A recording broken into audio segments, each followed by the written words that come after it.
Hi friends, Assalamualaikum. ഇന്ന് നമ്മൾ തയ്യാറാക്കുന്നത് ചെറുപഴം വെച്ചിട്ടുള്ള ഒരു പലഹാരമാണ്. ഈ പലഹാരത്തിന് നമ്മുടെ വീട്ടിൽ സാധാരണ ഉണ്ടാവുന്ന 1-2 ഇൻഗ്രീഡിയൻസ് മാത്രം മതി. ഈ പലഹാരം തയ്യാറാക്കാനായിട്ട് നമുക്ക് ആദ്യം ഒരു പാൻ ചൂടായി അതിലേക്ക് 2 ടീസ്പൂൺ നെയ്യ് ഒഴിച്ച് കൊടുക്കാം. നെയ്യ് ഒന്ന് ചൂടായി വരുന്ന ടൈമിൽ നമുക്ക് അതിലേക്ക് അണ്ടിപ്പരിപ്പ് ചേർത്ത് കൊടുത്ത് ഒന്ന് മൂപ്പിച്ചെടുക്കാം. ഇതൊന്ന് മൂത്ത് വരുന്ന ടൈമിൽ നമുക്ക് ഇതിലേക്ക് മുന്തിരിയും കൂടെ ചേർത്ത് കൊടുക്കാം. എന്നിട്ട് നല്ല പോലെ ഒന്ന് ഇളക്കി കൊടുത്ത് ഇതൊന്ന് മൂപ്പിച്ചെടുക്കാം. ഇതിൻ്റെ കൂടെ പിസ്ത ബദാം പരിപ്പ് അതൊക്കെ വേണമെങ്കിൽ ചേർത്ത് കൊടുക്കാവുന്നതാണ്. അപ്പം നമ്മളിവിടെ അതൊന്നും ചേർക്കുന്നില്ല. ഇനി ഒരു 1.5 കപ്പ് തേങ്ങ ചിരിവതും കൂടെ ചേർത്ത് കൊടുക്കാം. എന്നിട്ട് നല്ല പോലെ ഒന്ന് ഇളക്കി കൊടുക്കാം. അപ്പോൾ ഈ ടൈമിലൊക്കെ നമ്മളൊരു ലോ ഫ്ലെയിമിൽ വെച്ചിട്ട് വേണം ചെയ്തെടുക്കാൻ, ഇല്ലെങ്കിൽ തേങ്ങയ്ക്ക് പെട്ടെന്ന് കരിഞ്ഞു പോവും.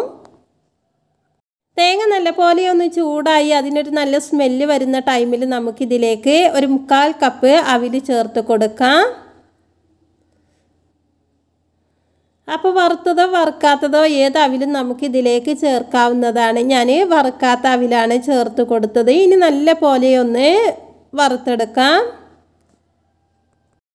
അവിൽ ചേർത്ത് ഏകദേശം ഒരു 2 മിനിറ്റ് വറുത്തതിന് ശേഷം നമുക്കിതിലേക്ക് മധുരത്തിന് ആവശ്യമുള്ള ശർക്കര ചേർത്ത് കൊടുക്കാം. ഒരു 3 അച്ച് ശർക്കര, ഏകദേശം 150 ഗ്രാം ശർക്കരയാണ് ഞാനിതിലേക്ക് ചേർത്ത് കൊടുത്തിട്ടുള്ളത്. എന്നിട്ട് നമുക്കിത് ഇളക്കി കൊടുക്കാം. അപ്പോൾ ശർക്കര ചേർക്കുന്ന ടൈമിൽ കല്ലില്ലാത്ത ശർക്കര തിരഞ്ഞെടുക്കാൻ ശ്രദ്ധിക്കുക. ഇനി നമുക്ക് ഈ ശർക്കര നല്ലപോലെ ഒന്ന് ഉരുകുന്നത് വരെ ലോ ഫ്ലെയിമിൽ വെച്ച് ഇതുപോലെ ഇളക്കി കൊടുക്കുക. ഇതിൻ്റെ കട്ടയൊക്കെ ഒന്ന് ഉടഞ്ഞ് വരണം. അപ്പം നമ്മുടെ ശർക്കര നല്ലപോലെ ഉരുകി വന്നിട്ടുണ്ട്. ഇനി ഇതിൻ്റെ വെള്ളം ഒന്ന് വറ്റുന്നത് വരെ നമുക്ക് ഇതുപോലെ തന്നെ ഒന്ന് ഇളക്കി കൊടുക്കാം. ഇപ്പം നമ്മുടെ ശർക്കരയിലെ വെള്ളമൊക്കെ വറ്റി തുടങ്ങിയിട്ടുണ്ട്. ഇനി നമുക്ക് ഇതിലേക്കൊരു ഫ്ലേവറിന് വേണ്ടി ഏലക്ക കൂടെ ചേർത്ത് കൊടുക്കാം. ഈ ടൈമിൽ നമുക്ക് ഫ്ലെയിം ഓഫ് ചെയ്യാം. ഏലക്കയും പഞ്ചസാരയും പൊടിച്ചത് 1 ടീസ്പൂണാണ് ചേർത്ത് കൊടുത്തത്. വെറും ഏലക്ക ചേർത്ത് കൊടുക്കുകയാണെങ്കിൽ 2-3 ഏലക്ക പൊടിച്ചത് ചേർത്ത് കൊടുത്താൽ മതി. ശേഷം ഞാനിതിലേക്ക് ചേർത്ത് കൊടുത്തത് ചെറുപഴം വട്ടത്തിന് അരിഞ്ഞതാണ്. നമ്മുടെ നാട്ടിൽ മൈസൂർ പഴം എന്നാണ് ഇതിന് പറയുക. അപ്പോൾ പൂവമ്പഴം വേണമെങ്കിൽ ഇതുപോലെ ചെയ്യാൻ, നേന്ത്രപ്പഴമൊക്കെ ചെയ്യാൻ ചെറുപഴം കൊണ്ട് ചെയ്താൽ നല്ലൊരു ടേസ്റ്റാണ്. നമ്മൾ ഇതുപോലെ ചെറുപഴം കൊണ്ടും പൂവമ്പഴം കൊണ്ടും ചെയ്യുന്ന ടൈമിൽ നമ്മൾ ഫ്ലെയിം ഓഫ് ചെയ്തതിന് മാത്രം ഇത് ഇട്ട് കൊടുത്ത് ഇതുപോലെ ഒരു 1.5 മിനിറ്റൊക്കെ ഒന്ന് ഇളക്കി കൊടുത്താൽ മതി.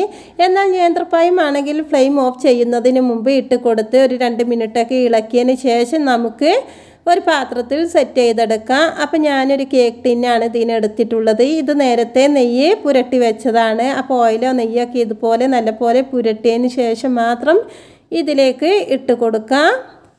ഇനി നമുക്കിത് മെല്ലെ ഒന്ന് പ്രസ് ചെയ്തൊന്ന് നിരത്തി കൊടുക്കാം. അപ്പോൾ ഇങ്ങനെ നിരത്തി കൊടുത്താലുള്ളൂ നമുക്കിത് ഒരു കേക്കിൻ്റെ രൂപത്തിലൊക്കെ ആയി കിട്ടുക. നിങ്ങൾക്ക് ഇതുപോലെ വേണ്ടെങ്കിൽ നമുക്ക് സ്പൂൺ കൊണ്ടൊക്കെ കോരി അതുപോലെ കഴിക്കാവുന്നതാണ്. ഇത് കാണാനൊരു ഭംഗിക്ക് വേണ്ടി മാത്രമാണ് ഞാൻ ഇതുപോലെ ചെയ്യുന്നത്. എന്നിട്ട് നമുക്കിത് ചൂടാറാൻ വേണ്ടി മാറ്റി വെക്കാം. അപ്പം നിങ്ങൾ ഇതുപോലെ ചെയ്യാതെ ചൂടോട് കൂടി കഴിക്കാനാണ് ഇഷ്ടമെങ്കിൽ അതുപോലെ കഴിക്കാം. അപ്പം ഞാനിത് 1 മണിക്കൂറൊന്ന് മാറ്റി വെക്കുകയാണ് ചൂടാറാൻ വേണ്ടിയിട്ട്. ഫ്രിഡ്ജിൽ വെക്കേണ്ട ആവശ്യമൊന്നുമില്ല. നമുക്ക് പുറത്ത് വെച്ച് തന്നെ ഇതൊന്ന് ചൂടാറാൻ വേണ്ടി മാറ്റി വെക്കാം.